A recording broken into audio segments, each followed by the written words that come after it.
Alors, ce que je voudrais ajouter et dire, c'est par rapport à ces communautés qui existaient. Non pas que ce soit des communautés qui vivaient dans l'idéal, euh, parce que du point de vue matériel, c'était très très difficile. Prenons le cas par exemple du lac John, où les gens, les Inuits, vivaient dans une communauté, il n'y avait pas d'eau courante, il n'y avait pas d'électricité, c'était des cabanes qui étaient composées de briques et de brocs, et, mais les gens vivaient dans ce que d'ailleurs Bélixi va nommer dans son ouvrage sur le Great Whale River des dèmes, un terme grec, donc de formation. Donc les gens vivaient des dèmes en quelque sorte, puisqu'on retrouve aussi sur les Ojibwa, là je ne vais pas trop m'éloigner, où les gens vont occuper un espace social, culturel, de lien de parenté. Donc c'était le cas au lac John. Donc les gens vivaient en dème, donc les parents, etc., les cousins, etc., la famille étendue.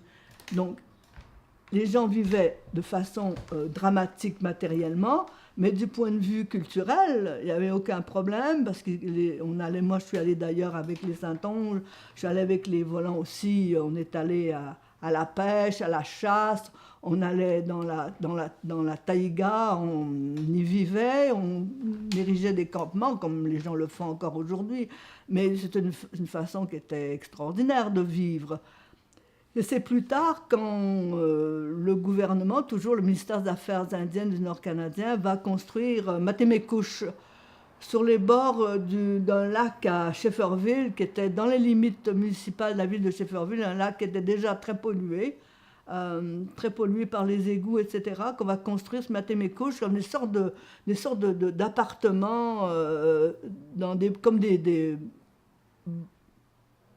sortes de grandes maisons, des appartements dans des grandes compositions là, architecturales, voisins contre voisins contre voisins, et des constructions qui étaient vraiment de façon très pauvre. Moi, je suis allée un hiver avec mon fils, il était encore petit, et c'était en plein hiver, et la neige, le froid passait par les fenêtres, par les portes et tout. Alors qu'au moins, les gens vivaient dans leur cabane, ils pouvaient s'arranger. Et quand ils vivaient dans le chapoutoir, dans les tentes communautaires ou dans leur tente à eux, ils savaient comment l'isoler. Donc, on se dit, ils sont allés à Métémécouche, qui était censé être le signe de la modernité. La modernité, là, j'entends dans les années 72. Hein, là, on parle quasiment, on parle d'histoire, on ne parle pas de contemporanéité. Donc c'était pas mieux. Donc ces communautés qui vivaient, et dans le cas des Naskapis, je voudrais quand même faire un aparté par rapport aux Naskapis, c'est que les Naskapis, eux, étaient avant à Fort Mackenzie. Ils avaient été pendant un temps à Fort Chameau. Bon, je redonne les termes toponymiques de l'époque pour qu'on s'y retrouve. Je sais comme tout le monde, nous savons que ça, ils ont changé. Donc ils sont ensuite à Fort Mackenzie. Fort Mackenzie est fermé, donc j'en parle dans mon ouvrage ici. Fort Mackenzie est fermé. Et c'est en hiver qu'on va, enfin, par grand froid, parce que c'est à l'automne, qu'on va entreprendre en 1956 la longue épopée de ce groupe de Naskapi de Fort Mackenzie à Shefferville. Parce qu'ils ont entendu parler qu'à Shefferville, avec les mines de fer qui viennent d'ouvrir, ils vont trouver du travail, ce qui rien n'est plus faux, c'était absolument pas vrai. Mais de toute façon, ils sont arrivés dans des conditions terribles à Shefferville, où ils ont été quand même pas mal reçus, mais ils n'ont pas été très bien reçus. Et c'est seulement en 62 qu'on va leur construire ces petites maisons alignées de couleur pastel, dont j'ai des photos aériennes, des photos, etc. Alors ces Naskapis-là ne sont pas des amis, ils sont peut-être des parents, mais ils ne sont pas des amis des Inuits.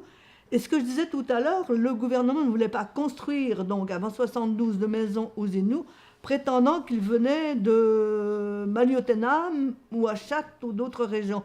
Rien ne serait plus faux que parce que dans ces familles Inuits qui étaient à Shefferville, plusieurs et la plupart même venaient de territoires de chasse qui étaient limitrophes autour de Shefferville. Par exemple, la famille Saint-Onge, la famille André, la famille André, par exemple, avait son territoire à cheval sur le Labrador et le Québec. Non, à ses yeux, à lui, il n'était pas à cheval sur le Labrador et Québec, c'était son territoire à poids et tout, mais là, c'était ce qui se passait. Donc, ils étaient chez eux, ils étaient dans leur territoire, ils étaient dans leur région, et tout à coup, on leur dit non, non, on ne peut pas vous construire de maison. Donc, c'est beaucoup plus tard qu'on construit ces espèces de campements très laids, architecturalement mal construits à Matemekouche, qu'on va détruire après, parce que par la suite, ça va être détruit, parce que ils vont devoir habiter ailleurs, parce que certains vont retourner. Donc là, je vais trouver dans l'histoire, parce que pour montrer que l'incohérence, en quelque sorte, la structure étatique par rapport aux autochtones, ça a toujours été comme ça, parce qu'elle se confond, elle change par rapport au changement des fonctionnaires. Donc tel fonctionnaire, tel accommodement, etc., etc. Déraisonnable, bien entendu. Donc ces communautés, je ne peux pas mettre à leur place, mais ces communautés, elles ont trouvé une forme de vie qui fait qu'elles peuvent continuer à vivre de chasse, de pêche. Elles ne sont pas obligées de rester au lac John. Je parle des Inuits qui vont aller chasser le caribou, parce qu'à l'époque, il y a du caribou. Hein. Ce n'est pas le cas aujourd'hui, donc, etc. Dans le cas de retourner dans la communauté de Fort George de Chesapeake, où j'étais, c'était une communauté qui était harmonieuse dans le sens large du terme. Il y avait des groupements. Bon, d'abord, il y a la mission catholique qui était là depuis 1925, et depuis 1927, le père Coutu, Damas Coutu, moi quand je l'ai connu, et il avait déjà une grande barbe blanche, comme on voit dans les livres d'histoire, les clichés des missionnaires. Bon, jusque-là, il avait réussi en 1963-64 à avoir fait 3-4 convertis, là. Parce que ce qui s'est passé, c'était les anglicans sont arrivés les premiers au 19e siècle. Vous connaissez le révérend Peck et d'autres, j'en parle dans mon bouquin ici, qui eux, à partir du moment où quelqu'un devient anglican, il garde sa propre religion, mais il ne veut plus se faire embêter par la suite. Tu devrais devenir papiste, parce qu'à l'époque, la question était être papiste ou non, et surtout, il ne fallait pas être papiste. Donc, cette communauté, elle est en non anglicane, protestante. Il y a aussi les missionnaires évangéliques qui commencent à s'installer, mais il y a un petit groupe, il y a un petit bureau de poste. Il y a un petit bureau de poste, il y a aussi un centre de soins.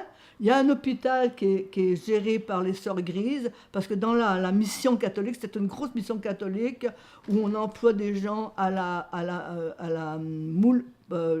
scierie.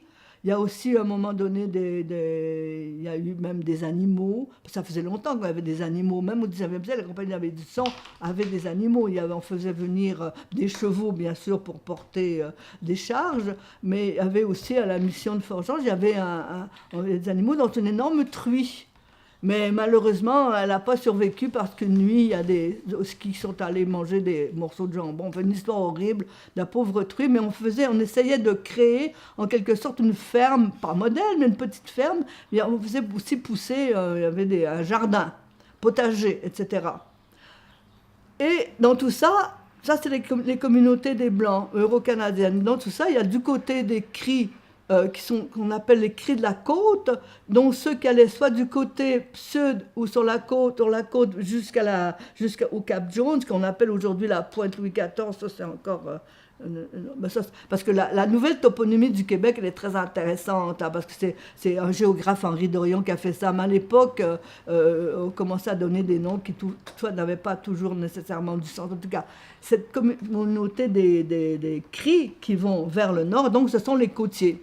Donc qui chassent pas à l'intérieur, mais qui cherchent à l'intérieur de la côte, du versant en quelque sorte, et qui sont chasseurs, mais aussi qui font le phoque, il y a aussi du beluga, etc. Puis il y a la petite rivière au saumon, dont j'ai aussi des photos, où on va chercher le saumon en érigeant un barrage, et puis la fameuse chasse aux oies, au printemps et à l'automne. Là, j'ai aussi des photos, j'ai eu la chance d'aller avec un groupe de chasseurs. On a des grandes embarcations, des grandes barques, d'énormes canots qu'on a pris pour monter jusqu'au Cap Jones et où on s'est installé. Et j'ai moi-même chassé une oie. J'ai même réussi à tuer une Branta bernicla, une bernache. Voilà, j'ai même la photo de ça, mais je ne vais pas la montrer parce que je suis pas une chasseresse. Et donc, c'est une communauté qui est vibrante.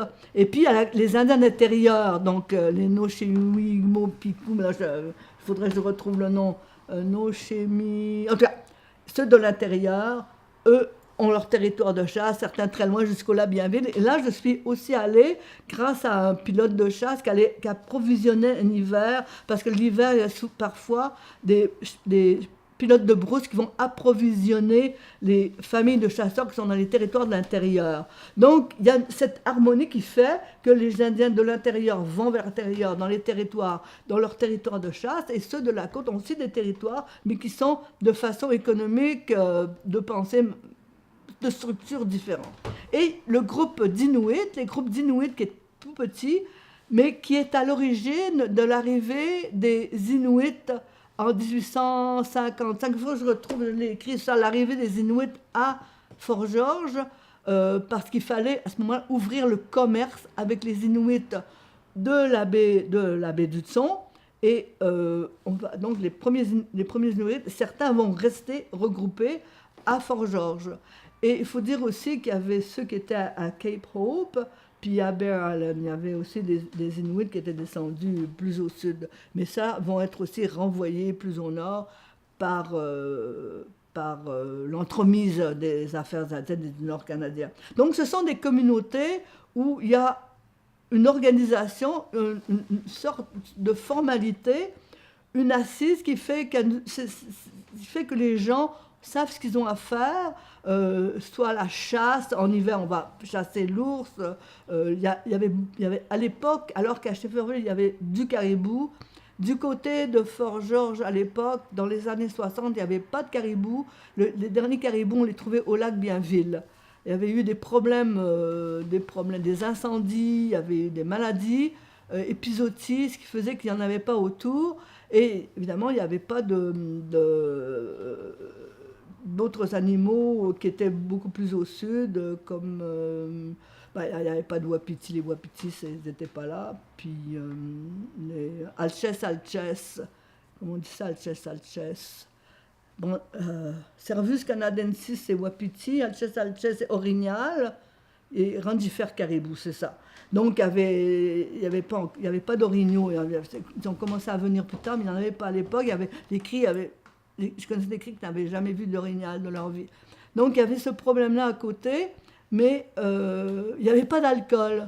La même chose à Shefferville, les gens ne buvaient pas. Bon, il y avait des petits groupes d'Inuits, de Naskapi qui allaient le soir aux trappeurs à Shefferville, là où les gens allaient boire la bière. Il y avait aussi des gens qui faisaient de la bière, qui faisaient eux-mêmes leur bière, leur bibine. Bon, il n'y avait pas cette espèce de folie qu'on retrouve aujourd'hui dans les communautés. Je ne parle pas des communautés autochtones, je parle des communautés at large, où il y a tout à coup une sorte d'abus qui passe du côté de l'alcoolisme, du côté évidemment de la drogue. Je ne parle pas là je parle des drogues dures, là, évidemment, etc. Et voilà, donc c'est des communautés qui aujourd'hui ont des problèmes, mais qui vivent de façon matérielle beaucoup plus riche, mais qui sont beaucoup plus... Mais du côté de l'organisation, il y a quelque chose qui s'est passé, qui a eu des éléments destructeurs, parce que fais attention à ce que je dis, parce qu'on est pris maintenant dans le politiquement correct, je m'en fiche pas mal, mais il y a aussi ce qui est interdit, il y a tout ce truc, certaines expressions, donc j'ai pas la peine que j'appuie sur ça pour faire réagir les gens, parce que c'est pas du tout le fond de ma pensée, mais c'est clair que j'ai eu la chance et j'ai vu des communautés qui vivaient de manière sociale, culturelle, qui étaient rattachés à la territorialité et à la culture, ce qui est beaucoup plus difficile aujourd'hui à remplir dans la mesure où il y a des problèmes sociaux. Et puis évidemment, je ne parle pas de suicide et tout, parce que c'est encore... à Fort-Georges, les gens me disaient que le suicide n'existait pas, on n'entendait à peu près pas parler. Et quand je demandais par exemple des questions sur les gens qui pouvaient avoir des accès de folie ou d'extase ou d'épectase ou whatever, ce que vous voulez, on me disait que dans ces cas-là, on s'occupait d'eux, c'est-à-dire qu'on les emmenait en forêt.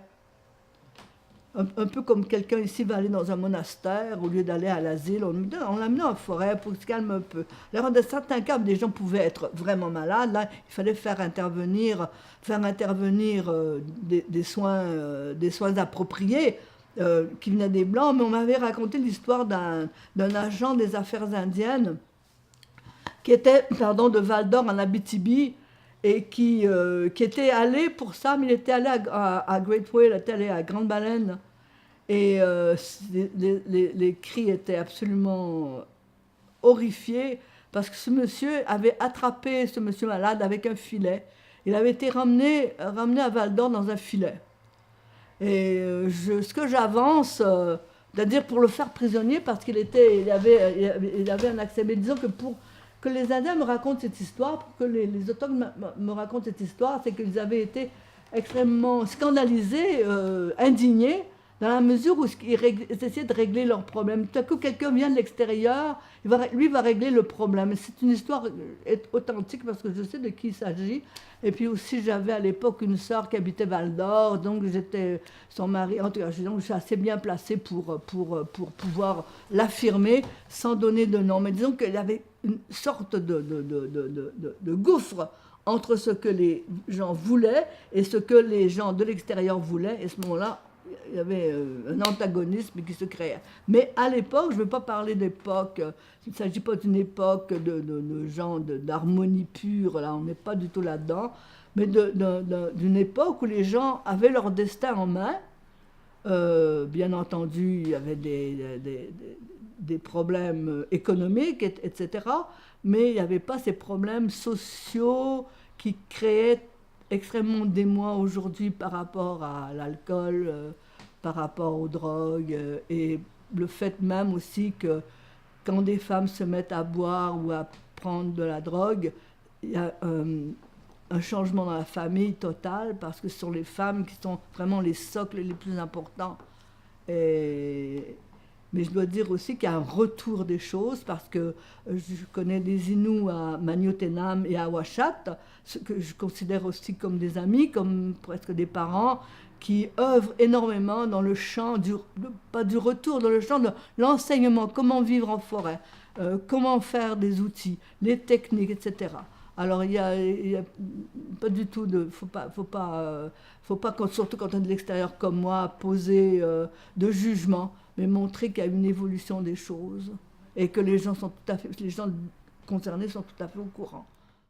Bon, alors c'est pas tout dans la mesure où bon, moi je voudrais dire quand même une chose importante, qu'il est peut-être pas pour l'autre, mais qu'il est pour moi. C'est-à-dire que j'ai vécu dans des familles autochtones qui m'ont accueilli chez elles, et ce fait-là se nourrit de tout à coup d'une sorte de gêne. Parce que quand tu vis chez les gens, est-ce que tu vas rentrer chez toi? Tiens, j'écrirai un article, comment tel s'est coupé les cheveux, puis l'autre a-t-elle reçu? Non, moi, j'ai pas envie de faire ça. Donc, j'aurais pu écrire des articles et des articles et des articles, etc. Mais je trouve que je pense que d'abord, la plupart des gens, certainement, ont les mêmes réserves que moi. Mais je parle de moi en ce moment-là, je ne vais pas faire d'enquête. Donc, j'ai jamais pu le faire. Parce que je trouvais ça très gênant, parce qu'à ce moment-là, je me dis, mais les gens ne vont plus jamais me rien dire. Si je me mets à publier que tel a donné une baffe à un autre, non, ça ne va pas, ça. Donc, quelque part, tu essaies de te fondre à la famille, d'apporter ce que tu peux apporter quand tu es avec des amis, mais sans tout à coup franchir une frontière qui serait... une frontière injuste où tu raconterais des gestes hostiles ou des gestes intimes, là, de toutes les manières. Bon, tout ça pour dire que les archives m'ont toujours intéressée, vraiment toujours passionnée. Alors, quand j'étais à Fort-Georges, bon, évidemment, comme je racontais tout à l'heure, j'ai rencontré les Hérodier. Donc Ernest Hérodier, qui était mon grand ami, était, comme j'ai dit tout à l'heure, j'avais une photo, les gens de sa famille, Rodrigue son fils, etc., qui m'a aussi accueilli chez lui avec sa femme, et quand j'étais avec mon fils plus tard. Donc la famille Révillon, ça me passionnait, d'autant plus que les Loutiques vivaient dans une partie de l'ancienne maison à étage de la famille Révillon. Donc de Révillon qui faisait le commerce, etc. Puis il y avait aussi l'histoire de Gaston, Gaston qui qui était à Fort-Georges, et qui ensuite était parti à la guerre 14-18, qui était revenu plus tard pour s'établir dans l'Ouest, où il est mort dans un incendie, pas dans l'Ouest, dans une île, il est mort dans un incendie. Alors quand je suis retournée à Paris, j'ai donc communiqué avec Madame Révillon, parce qu'à l'époque, Révillon, frère, était encore aux mains de la famille Révillon. Donc un jour, on a envoyé un chauffeur me chercher à la cité U, c'est universitaire, pour déjeuner avec Madame Révillon et des conseillers. Alors c'était très impressionnant, mais Madame Révillon m'a dit que c'était impossible de voir les archives. Mais elle m'a quand même donné certains documents, dont des photos, dont celles de Gaston et d'autres, mais je n'ai pas pu. Voilà, donc je suis restée comme ça, et quand j'ai vu que la Révillon avait été vendue, mais qui était encore rue La Boétie à l'époque, je suis allée rue La Boétie rencontrer le PDG. Ça, c'était en 81. Parce que c'était quand j'ai vu que j'avais pas pu, mais de toute façon, je ne pouvais pas continuer cette affaire-là. Donc j'allais voir, il m'a fait une lettre m'autorisant à voir les archives de Révillon Frères. Donc j'ai passé l'été suivant à Paris, où j'ai accumulé un certain nombre d'archives de Révillon Frères qui m'intéressaient. Également une série de photos qu'un photographe qui a fait vraiment les négatifs. Et plus tard, je ne sais pas en quelle année c'était cette histoire qu'on a fait le truc des fourrures. Donc j'ai publié un article sur Ascension et déclin de Révillon Frères au Canada à partir de ces archives. Il y avait aussi l'autre côté, celle de la compagnie de la Baie du Son.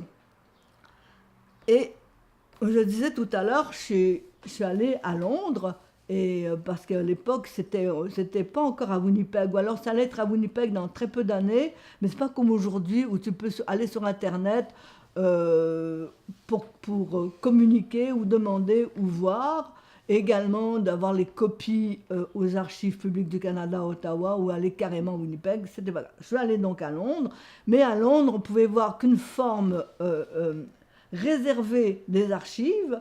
La même chose qu'avec Révillon, on était encore plus conservateur, et il fallait les écrire ce qu'on avait pris en note au crayon, et en sortant le soir, il fallait montrer tes papiers, et si ce que tu avais écrit n'était pas bien, on pouvait donc effacer ce que tu avais écrit. Ça n'a pas duré longtemps, mais moi je suis dans cette courbe-là, où j'arrive au moment où ça commence à intéresser les gens, et après ça c'est beaucoup plus facile. Mais moi je suis dans cette courbe, donc j'ai eu une forme réservée d'archives, mais c'était sur Fort-Georges, qui était très intéressante, qui m'a permis d'écrire la première partie de ma thèse de doctorat sur l'ethno-histoire de Fort-Georges, la deuxième partie sur la structure sociale de Fort-Georges, donc des habitants de Fort-Georges. J'ai été aussi voir les archives de la Société des missions à Londres. À Cambridge, j'ai aussi examiné des archives. Et qu'est-ce que j'ai fait d'autre en archives? Je trouve que c'est passionnant, que c'est un sujet extraordinaire, parce que d'abord, tu es seul avec ces papiers-là, que tu dois déchiffrer. Tu communiques en quelque sorte à travers tes connaissances à toi, parce que tu es allé là-bas, donc tu sais de quoi ils parlent. Et je voudrais donner quelques exemples sur le fait de quoi ils parlent. C'est que quand j'ai pu revoir des archives complémentaires qu'une collègue avait eu la grande générosité de me passer, et que j'ai relu, et dans lesquelles j'ai pu à ce moment-là écrire la première partie, réécrire la première partie de la thèse dans une forme revue et augmentée, c'est que tout à coup, il y a des endroits où le chef de poste va dire « les cris sont partis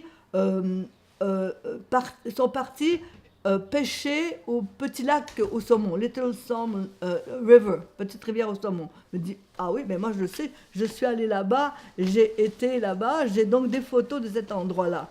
La même chose quand il parle de la saison de la chasse aux oies, des oies sauvages, les bernaches et autres, et tout. j'ai aussi des photos parce que je suis allée dans les campements de chasse à l'oie, donc je sais où c'est. Et la même chose dans les campements de l'intérieur, où ils racontent comment c'est qu'il y a des demeures qui sont quasi semi-souterraines. Je me dis, mais oui, mais zut, j'ai une photo. C'est-à-dire que quand j'ai pris les photos, ou que je suis allée, j'avais pas lu les archives. Mais quand j'ai commencé à lire les archives, je me suis dit, mais oui, mais c'est tout à fait juste. Donc, il serait faux de penser que qu'en lisant les archives, il peut y avoir des exagérations, mais il y a un fond de vérité qui donne une force à la narration. Donc, ça m'a permis de reprendre ça. Alors, je trouve que c'est tout à fait passionnant. C'est un peu comme un voyeur, mais un voyeur du passé. Et un voyeur du passé qui est en quelque sorte curieux de ce que les autres pensaient, de ce que les autres étaient. Puis il y a aussi une forme de silence là-dedans, de tranquillité, une forme un peu monastère, monachique en quelque sorte, qui était comme un moine ou une moinesse dans mon cas, et tu es là tranquille à lire ça. Alors moi j'aime beaucoup, je trouve ça très apaisant, très reposant et très instructif surtout.